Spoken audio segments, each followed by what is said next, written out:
Hello दोस्तों, इसकी machine में आपका स्वागत है। आज हम बताएंगे सिलाई मशीन में साउंड आने के बारे में। ये देखिए दोस्तों, इस तरह से सिलाई मशीन में बहुत ज़्यादा साउंड आ रहा है, तो आपके पार्ट्स कैसे चल रहे हैं इसके बारे में जानकारी लेना चाहिए। ये देखिए दोस्तों, ये इसके अंदर बहुत ज़्यादा स्पेस हो गया है, बहुत ज़्यादा डग हो गया है। इस तरह से डग होने पर क्या होता है बोले तो ना, आपके मशीन में बहुत ज़्यादा साउंड आने लगता है। ये देखिए दोस्तों, और क्या होता है बोले तो ना, ये देखिए बहुत ज़्यादा स्पेस हो गया है, बहुत ज़्यादा हिलने लग रहा है। देखिए मूवमेंट बहुत ज़्यादा हो रहा है मगर मशीन नहीं फिर रहा है। तो इस तरह से होने पर आपकी मशीन में टिप छूटती है। टिप तो छोड़िए, तागा, कपड़ा में तागा ही नहीं पकड़ता है। इस तरह से आपके मशीन में होने लगता है। तो इस तरह से साउंड आ रहा है और टिप छूट छूट के चल रहा है, तो इस वीडियो को ज़रूर देखना चाहिए। चलिए दोस्तों, देखते रहिए। ये देखिए दोस्तों, इसको कहते हैं झूला। ये देखिए दोस्तों, ये जो पार्ट्स है, देखिए दोस्तों, ये पार्ट्स लूज़ होने पर क्या होता है बोले तो ना, ये देखिए दोस्तों, ये पूरा रॉड बहुत ज़्यादा घूमने लगता है। ये शटल भी घूमने लगता है। इस तरह से शटल घूमने लग रहा है तो आपके मशीन में क्या होता है बोले तो ना, जो स्विंग का तागा होता है, देखिए शटल नहीं पकड़ लेता है, वो नहीं पकड़ता है। इसीलिए क्या होता है बोले तो ना, आपकी मशीन में टीप छोड़ने लगता है। इस तरह से टीप छोड़ता है। तो इसको कैसे ठीक करना चाहिए बोले तो ना, एक एक करके सभी सामानों को, जो पार्ट्स लूज़ हो गए हैं, देखिए दोस्तों, उनको टाइट कर लेना चाहिए। इसके बारे में अभी सबसे पहले हम क्या करना चाहिए, इसको इस तरह से नीचे रखेंगे। और सबसे पहले देखिए दोस्तों, ये झूला है, इसको कहते हैं झूला। ये देखिए, ये बहुत ज़्यादा स्पेस हो गया है इसके अंदर। तो इस स्पेस को कैसे कम करना चाहिए बोले तो ना, देखना चाहिए ये नट, एक नट होता है और एक नट होता है, दोनों में से कौन सा ज़्यादा लूज़ हो गया है।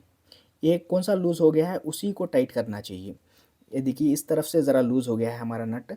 अब इसको हम क्या करना चाहिए, इसका 14-15 पाना से ये देखिए 14-15 पाना है, इस पाना से हम इसको लूज़ करके, ये ऊपर का जो नट होता है, देखिए दोस्तों, इसके ऊपर के नट को इस तरह से लूज़ करना चाहिए।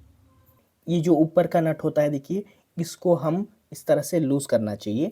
लूज़ करके हम ये जो अंदर का नट है, देखिए, इसको टाइट कर लेना चाहिए। इस तरह से, इस तरह से अच्छे से टाइट कर लेना चाहिए। उसके बाद हम इसके झूले में लूज़ इसका टाइट, इसके अंदर अभी थोड़ा सा डग है तो और थोड़ा सा टाइट कर लेना चाहिए। और देखना चाहिए इसके अंदर डग कम है तो हम इसके ऊपर के नट को इस तरह से टाइट कर लेना चाहिए। ये अंदर का नट नहीं घूमना चाहिए, इस तरह से हम इसको टाइट कर लेना चाहिए। अब इसके अंदर डग नहीं होता है, देखिए, ये देखिए, ये इसके अंदर डग नहीं है मगर इसके अंदर डग है। ये देखिए, ये अंदर इसके वास्ते ये नीचे ऊपर हो रहा है।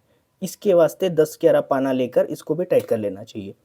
ये देखिए, इसको टाइट करने के लिए इस तरह से 10-11 पाना लेकर इसके नट को लूज़ करना चाहिए। लूज़ करके इसके नट को टाइट कर लेना चाहिए। इस तरह से टाइट करके हम इसके नट को भी टाइट कर लेना चाहिए, इस तरह से। ये अभी भी इसके अंदर स्पेस है, ये देखिए, इसके अंदर ज़्यादा स्पेस नहीं होना चाहिए, नहीं तो बहुत ज़्यादा साउंड आएगा। अभी थोड़ा टाइट करेंगे इसको। ये देखिए, इस तरह से फिर से टाइट हो गया। और देखेंगे, अब इसके अंदर बिल्कुल थोड़ा सा डग है, इतना रखना चाहिए। नहीं रहा तो भी अब आपका मशीन नहीं फिरेगा, थोड़ा सा रहना ही चाहिए कैसा भी। ये देखिए, इसके अंदर का साउंड थोड़ा चेंज हो गया। देखिए, अब ये वाला, ये बिल्कुल टाइट हो गया है। देखिए, इस तरह से आप इस झूले को टाइट कर सकते हैं। ये देखिए, ये ज़्यादा गोल नहीं फिर रहा अभी, पहले बहुत ज़्यादा गोल फिर रहा था, अब ये ज़्यादा गोल नहीं फिर रहा है, तो आपके शटल में भी ज़्यादा ये मूवमेंट नहीं होगा। उससे क्या होता है बोले तो ना, आपकी मशीन में टिप पकड़ना स्टार्ट हो जाएगा। चलिए दोस्तों, इस तरह से आप भी आपके मशीन में टाइट कर सकते हैं। चलिए दोस्तों।